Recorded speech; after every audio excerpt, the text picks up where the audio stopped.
Ah! Puis au plaisir de vous voir dans quelques minutes, dans une vingtaine de minutes. Merci, merci Julie. Alors, oui, je vais revenir un peu sur le petit défi que je vous avais proposé la dernière fois. Pour ceux qui n'étaient pas là, en fait, c'était d'amener notre attention sur la respiration, entre autres autour du nez, qu'on appelle Anapana. Alors, ce qui est intéressant quand on fait cette pratique de méditation-là, c'est surtout euh, de nous aider à développer notre attention et notre concentration. Alors, j'espère que vous avez réussi à faire ce petit défi-là. Pour ceux et celles qui ont eu peut-être un peu de difficulté, j'avais proposé d'amener l'attention au niveau de sa poitrine, au niveau du ventre. L'idée, c'est vraiment de pouvoir continuer l'expérience qu'on fait ensemble. Et nous avons fait la semaine dernière la respiration affectueuse.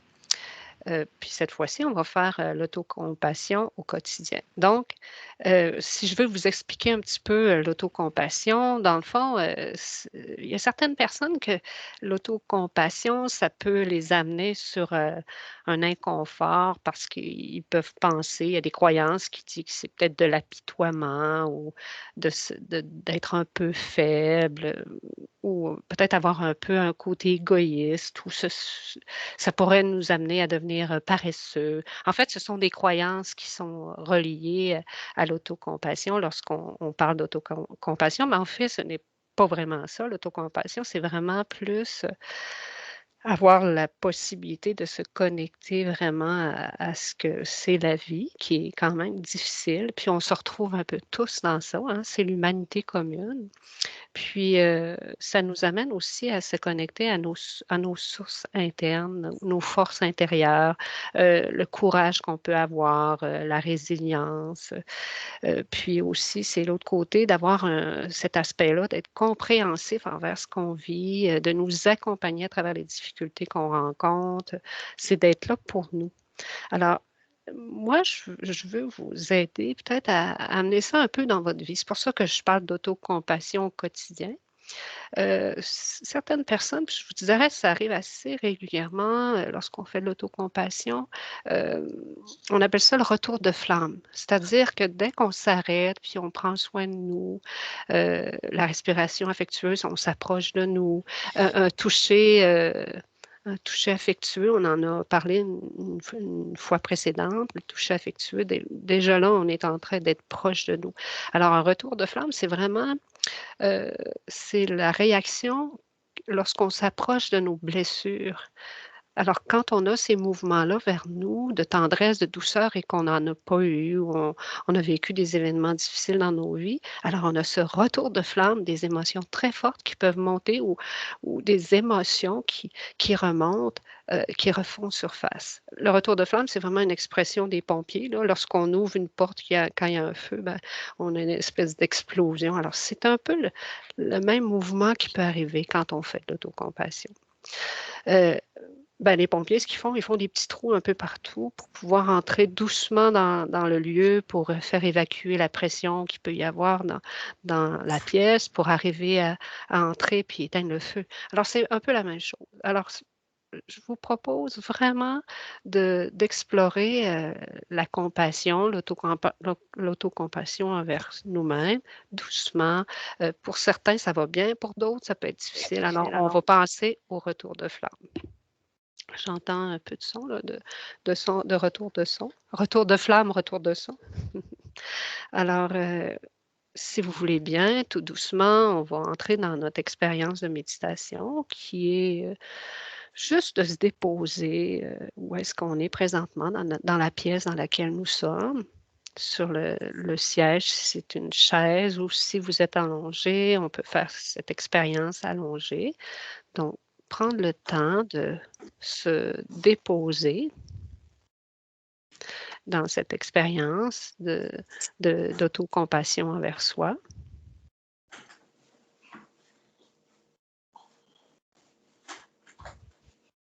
Alors, si on veut bien fermer tous nos micros, pour ceux qui ont le micro qui est resté ouvert, on peut le fermer. Ça nous permet d'entrer dans cette expérience plus doucement.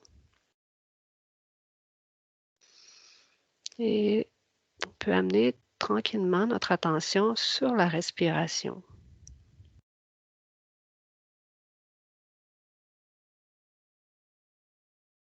Et notre attention sur la respiration peut se situer autour du nez, Anapana, c'est-à-dire qu'on amène notre attention sur l'air qui entre lors de l'inspiration, le souffle qui entre.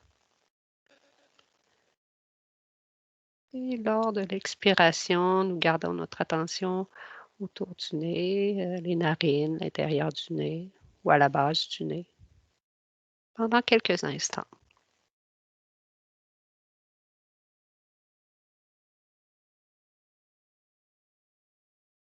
Lorsque nous amenons notre attention dans cette région,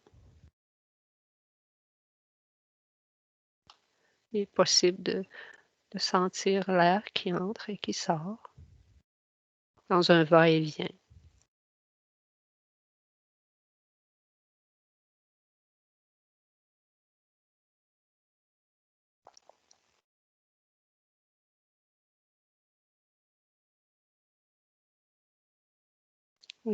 Et nous pouvons élargir légèrement cette attention au niveau de notre poitrine,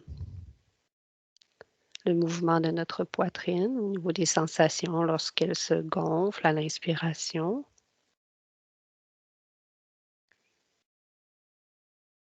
et se dégonfle lors de l'expiration.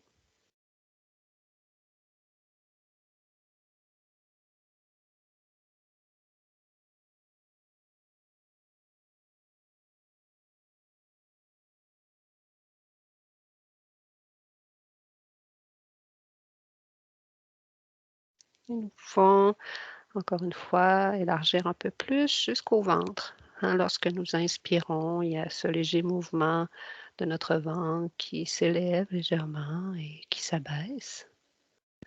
Alors, lors de l'inspiration, le ventre se gonfle légèrement. Et à l'expiration, s'abaisse, un peu comme le mouvement d'une vague qui s'élève et qui s'abaisse.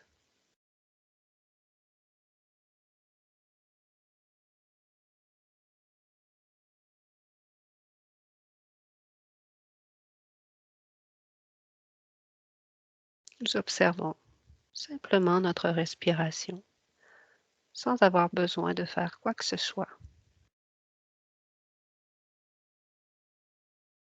Nous la laissons respirer telle qu'elle.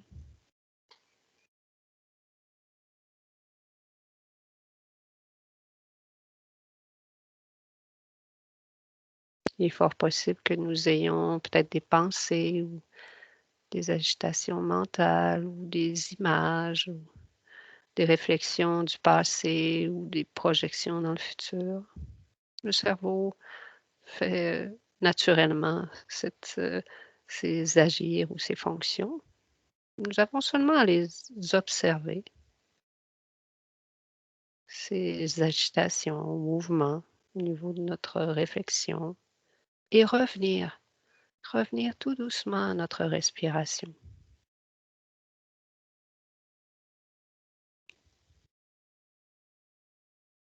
Et ce retour fait en sorte que nous sommes dans le moment présent, ici maintenant, avec notre respiration.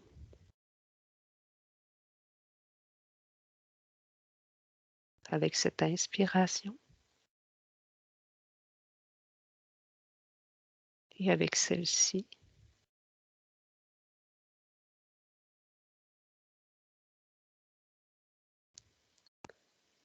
et la suivante.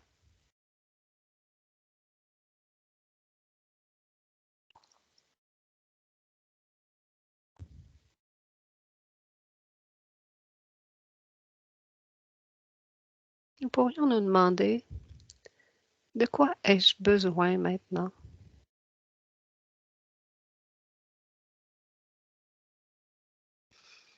Ai-je besoin de me déposer,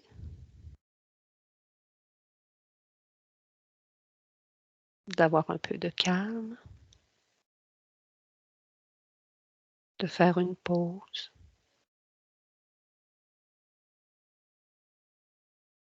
de lâcher, de lâcher prise, de laisser aller? De quoi ai-je besoin maintenant?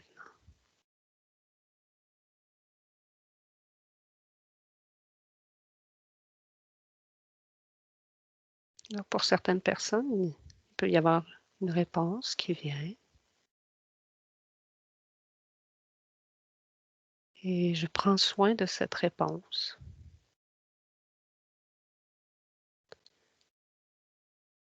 S'il n'y a pas de réponse, je reste là avec ma respiration, tout simplement.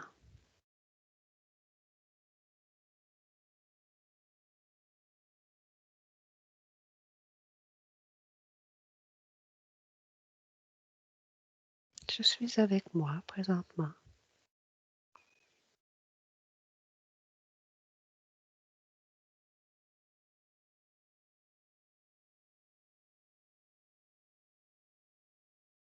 Il est possible que j'ai besoin de laisser aller encore un certain temps pour me déposer encore un peu,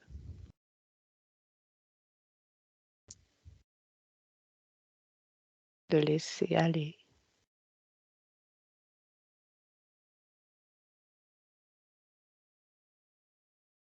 de lâcher encore un peu ce que je n'ai pas besoin. Je peux faire la coupure du travail à quelque chose d'autre.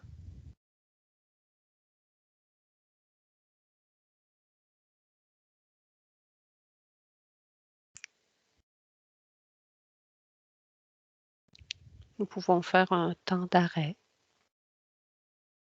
une pause.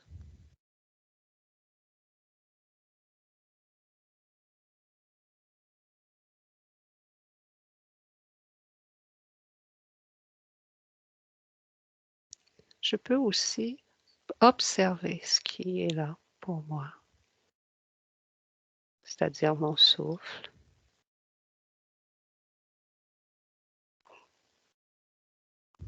les sensations,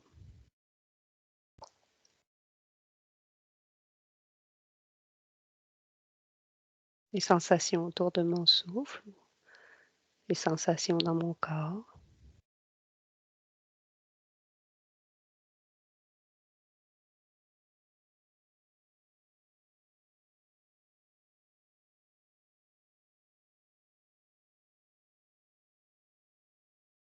Je suis présent avec ce qui est là maintenant.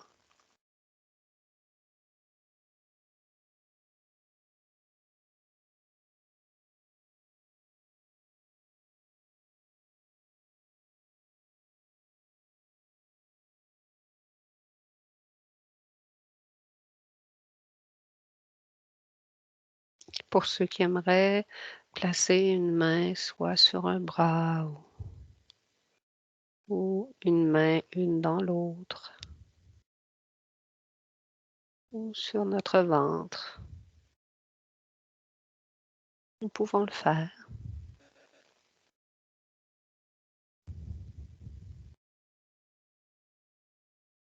Et à ce moment-là, d'autres sensations apparaissent.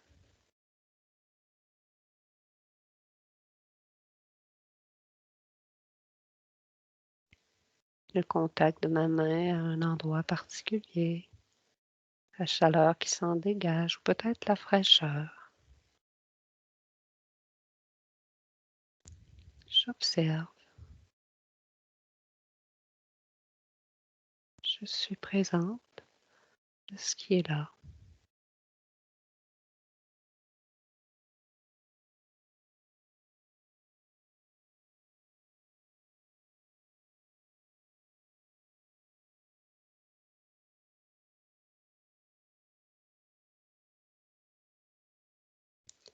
Nous pouvons aussi explorer les émotions.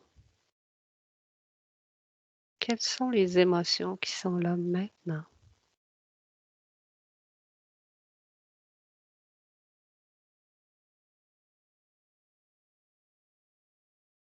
Peut-être un sentiment de calme ou peut-être d'agitation. Si c'est le cas, je prends soin de cette agitation en l'observant simplement.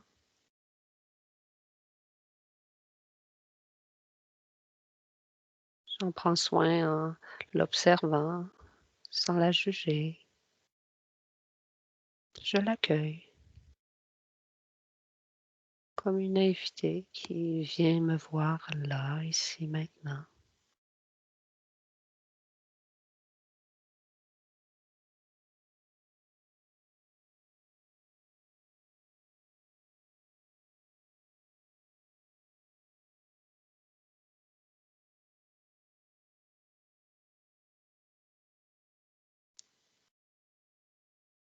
Nous pouvons observer les sentiments qui sont là présentement pour nous.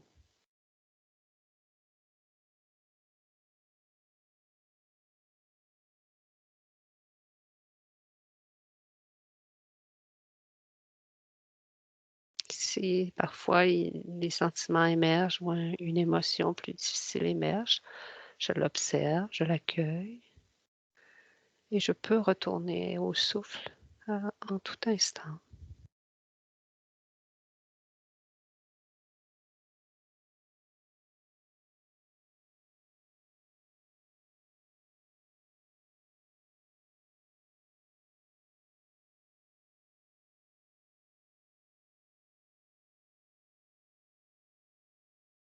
La question que je peux me poser, qu'est-ce que j'ai besoin maintenant, peut revenir encore une fois.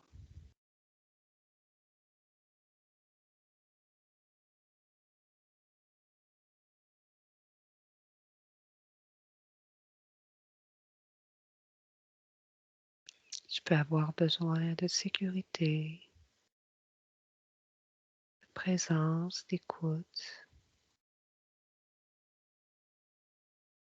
de douceur,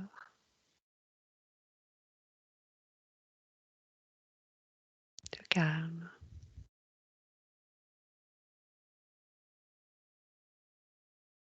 de silence.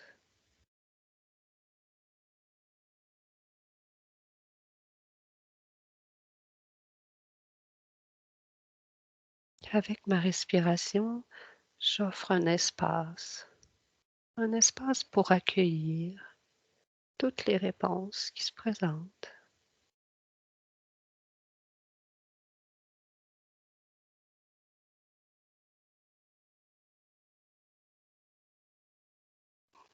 Cet espace se met en place.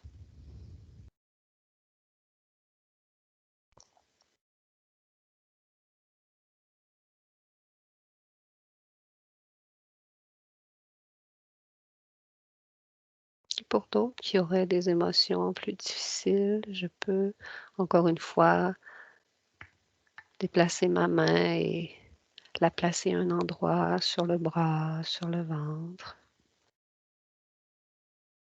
et sentir le soutien de ma part, ma présence,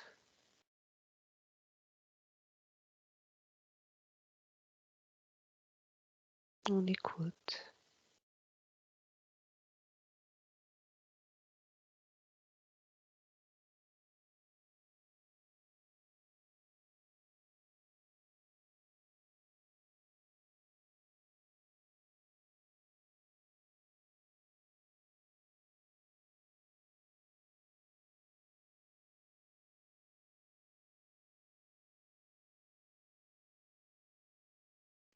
Il peut aussi émerger une phrase telle que «Je prends soin de moi aujourd'hui»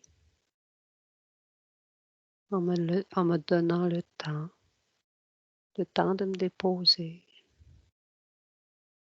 le temps de respirer.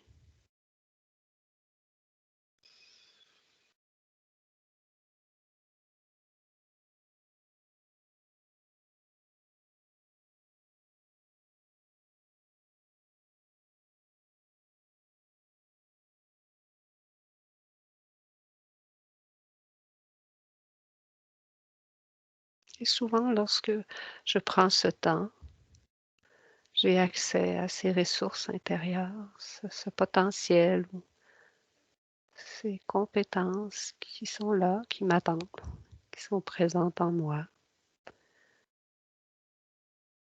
telles que le courage,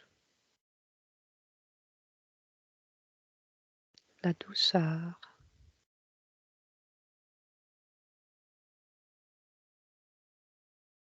la patience.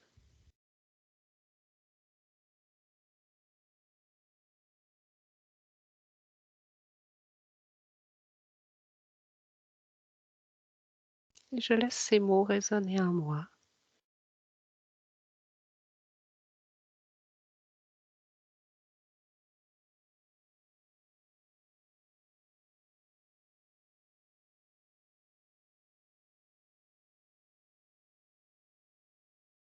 Parfois, nous avons besoin de prendre le temps. Ça peut être le silence ou ça peut être l'agitation aussi qui est là, qui est présente. Et si c'est le cas, je l'accueille simplement, sans vouloir l'éliminer ou ne pas la vivre, plutôt l'accueillir, la laisser être.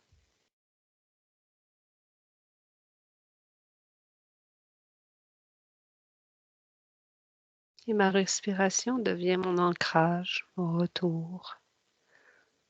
Si mes pensées m'amènent loin de cette expérience, je l'observe simplement et je reviens à la respiration,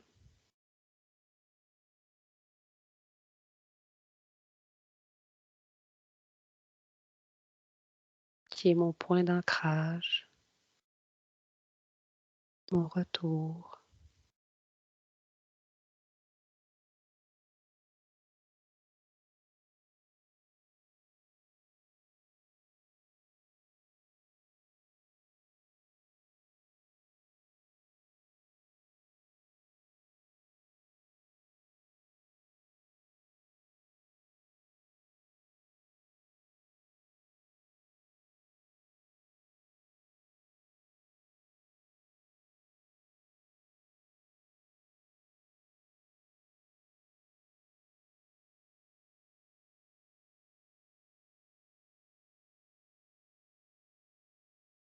Dans quelques instants, nous allons terminer cette méditation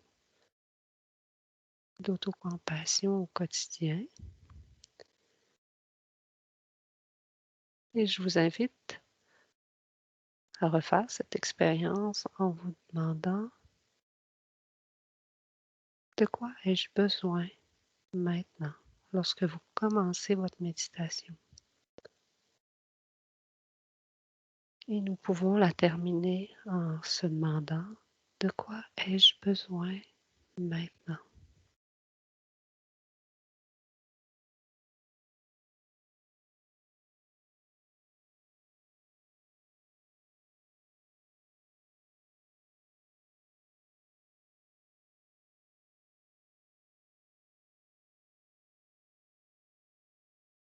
Alors tranquillement, tout doucement, nous allons ressortir de cette expérience.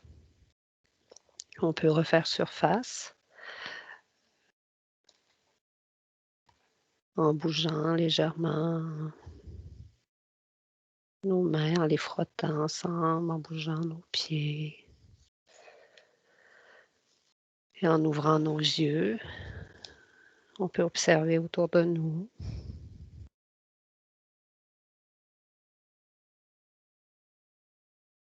Je ne ferai pas le gong pour terminer parce que le son est plus ou moins intéressant pour terminer une méditation. Mais on peut sortir tout doucement de cette expérience. Et si ça vous intéresse de partager ou de